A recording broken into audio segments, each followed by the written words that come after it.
Hello students, how are you all? I hope you all are fine. Today we will discuss silk in the chapter fiber and fabric. Fiber and fabric के अंदर आज हम silk को discuss करेंगे that how we obtain silk. Okay, let's start. First of all, what is silk? Silk fiber is obtained from the cocoons of the silkworm, silk moth. The silk moth lives on the leaves of the mulberry plant. यानी कि जो आपका silk होता है ये आपको cocoon से मिलता है, जो कि आपका होता है एक सिल्क वॉर्म, सिल्क कीड़ा, जिसको सिल्क मोथ भी कहते हैं. The silk moth lives on the leaves of the mulberry plant. ये एक मलबरी प्लांट होता है जिसकी लीव्स पर आपका सिल्क मोथ रहता है. Now types of silk, silk के प्रकार. Different types of silk worm produce different type of silk in term of lustre and texture. यानी कि डिफरेंट टाइप के आपके जो सिल्क वॉर्म होते हैं वो डिफरेंट टाइप के सिल्क आपको प्रोवाइड कराते हैं, जिनका जो टेक्सचर होता है और जो लस्टर होता है वो अलग अलग होता है. For example tasar silk, muga silk, kosa silk and etcetera. यानी कि ये सिल्क के टाइप हैं आपके. Are produced by different type of silk moth. और ये डिफरेंट टाइप की जो सिल्क हैं आपके वो आपके डिफरेंट सिल्क मोथ से आपको प्राप्त होते हैं. Mulberry silk is the most common silk moth. और जो आपका मलबरी सिल्क है ये आपका सबसे कॉमन, सबसे सामान्य सिल्क का कीड़ा या सिल्क मोथ है. Now sericulture. What is sericulture? The rearing of silk worm for obtaining silk called sericulture. यानी कि सिल्क का सिल्क मोथ का पालन आप जो करते हैं, सिल्क के कीड़े का जो आप पालन करते हैं जिससे कि आप सिल्क प्राप्त करते हैं, उसी को हम क्या बोलते हैं? सेरीकल्चर कहते हैं. Okay, now next is silk moth. आपका कैसा दिखता है? ये आपका ऐसा दिखता है. इसका मेल पार्ट है and this is female. Okay, now history of silk. Silk was discovered in China around 3500 BC. Silk became a prized possession because of its fine quality and luster. यानी कि जो सिल्क है आपका ये China में discover हुआ था 3500 BC के आसपास. और जो सिल्क है आपका ये बहुत ही ज़्यादा अच्छी, मतलब इसकी क्वालिटी बहुत ही ज़्यादा अच्छी होती है, बहुत ही ज़्यादा ये चमकदार होता है, इसीलिए इसको प्राइज्ड पोजीशन के रूप में रखा जाता है. Originally it was used by emperors only. यानी कि सामान्य रूप में प्राचीन समय में से ज़्यादातर राजा महाराजाओं के द्वारा यूज़ किया जाता था. इट वॉज दो trade that silk spread to other parts of the world. और धीमे धीमे इसका व्यापार देश के चारों कोनों में फैलता गया. Over a period of time, एक समय के दौरान silk was a staple item of trade during ancient time. Due to this the ancient trade route which linked China to other part of the world are called silk route. यानी कि क्योंकि इसका जो discovery हुई थी वो China में हुई थी, इसीलिए एक समय के बाद सिल्क का जो व्यापार है वो बढ़ता गया प्राचीन समय से. और धीमे धीमे इसने चाइना से अदर पार्ट में, वर्ल्ड के अदर पार्ट में भी इसका व्यापार शुरू हो गया. इसलिए जो रूट हो गया जिससे सिल्क का व्यापार होता था उसको सिल्क रूट कहा जाने लगा. As per historians silk was produce in India also. इतिहासकार कहते हैं कि सिल्क भारत में भी प्रोड्यूस होता था. Proof of use of silk during the Indus valley civilization has been also found. क्योंकि हिंदू घाटी सभ्यता के दौरान इसके जो लेख हैं या फिर इसके जो सबूत हैं, प्रूफ हैं, वो दिखाई देते हैं, मिलते हैं.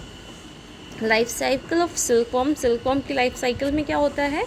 There are 4 stages in life cycle of silk moth. Silk moth की जो लाइफ होती है उसमें 4 स्टेजेस होती हैं: eggs, lava, pupa and adult. Female silk moth सबसे पहले क्या करती है? ले एग्स, अंडे देती है. After about 14 days eggs are hatched into larva. 14 दिन के बाद जो एग्स होते हैं वो लावा में कन्वर्ट हो जाते हैं, जिसको कैटरपिलर भी कहा जाता है. उसके बाद ये ग्रोन इनटू प्यूपा. ये प्यूपा में कन्वर्ट हो जाते हैं. Secrets fibre made of protein and weaves the fibres around itself completely. ये प्यूपा क्या करता है? ये जो अपने में से प्रोटीन सेक्रेट करता है और उसको अपने चारों तरफ उस फाइबर को वो बुनता है और ख़ुद को कम्प्लीटली कवर कर लेता है. This covering is called cocoon. इस कवरिंग को ही क्या कहते हैं? कोकून कहते हैं. Live in the cocoon for some time. उसके बाद कोकून उसके अंदर कुछ समय का तक रहता है. And after coming out of cocoon going to silk moth.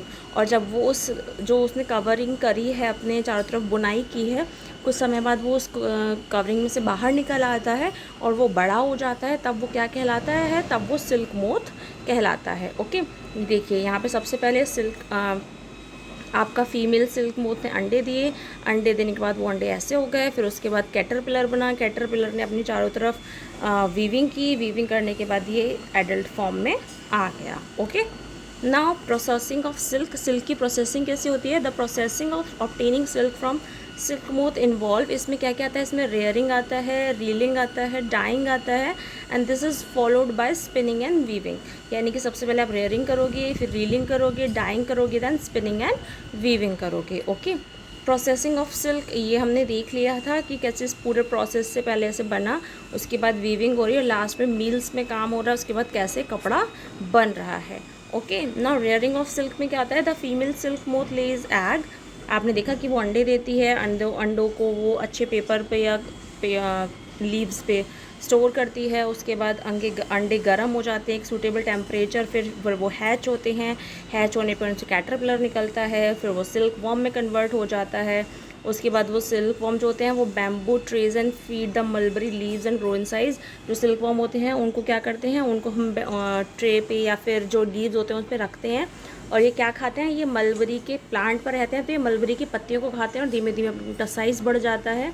And 30 से 40 दिनों के अंदर जो सिल्कवॉर्म होता है वो खाना बंद कर देता है और अपने चारों तरफ कैकून को स्पिन करना, यानी कि धागों की वीविंग स्टार्ट कर देता है। Cocoon get 100 because of exposure of air inside the cocoon, the silkworm develop into silk moth. और धीमे धीमे वो उसके अंदर हवा के दौरान एक्सपोजर से धीमे धीमे वो बढ़ता रहता है, उसका विकास होता रहता है और धीमे धीमे वो सिल्क मोथ में कन्वर्ट हो जाता है।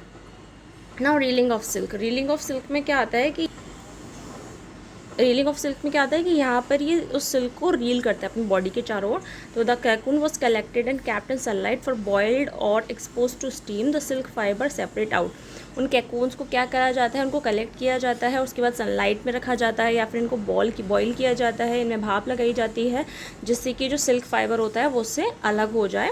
The process of taking out silk, यानी कि ये प्रोसेस जिससे हमने उस सिल्क को उससे अलग करा उसको हमने रीलिंग कहा। And reeling is done by machine, reeling किससे की जाती है? रीलिंग मशीन से की जाती है। देखिए कैसे पहले ककून्स को बॉईल किया, फिर यहाँ से बॉईल करने के बाद उसको में से सिल्क को इन्होंने अलग किया। Okay, now dyeing, spinning and weaving. Dyeing में क्या होता है? The silk fibre are then dyeing, उनको डाई किया जाता है। आप जिस कलर में आपको सिल्क चाहिए आप उस कलर में उसे कन्वर्ट करोगे, फिर उसके बाद आप क्या करोगे? Spinning and weaving. The silk fibre are then spun into thread, धागों में कन्वर्ट किया जाता है, फिर इनको बुनाई के लिए तैयार किया जाता है जिससे कि इसके क्लोथ्स बन जाएं, जिसे हम फाइबर कहते हैं। ओके, देखिए कैसे ये बुनाई हो रही है, ठीक है, जिससे फिर ये कपड़ा बन रहा है। नाउ यूज़ ऑफ सिल्क का यूज़ क्या होता है?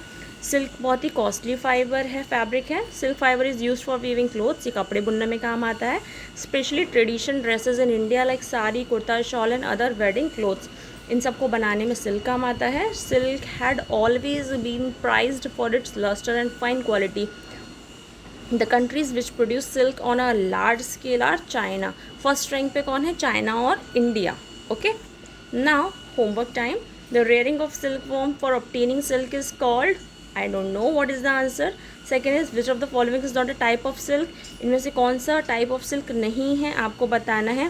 प्रीवियस क्लासेस में जो होमवर्क दिया था रेयरिंग वीविंग से रिगार्डिंग, वो होमवर्क जो आपको मैंने कहा था फाइंड आउट करने के लिए कि मैं आपको इसके आंसर्स बताऊंगी, वो आपको आंसर्स आज इस क्लास में आई होप मिल गए होंगे। Okay, thank you class.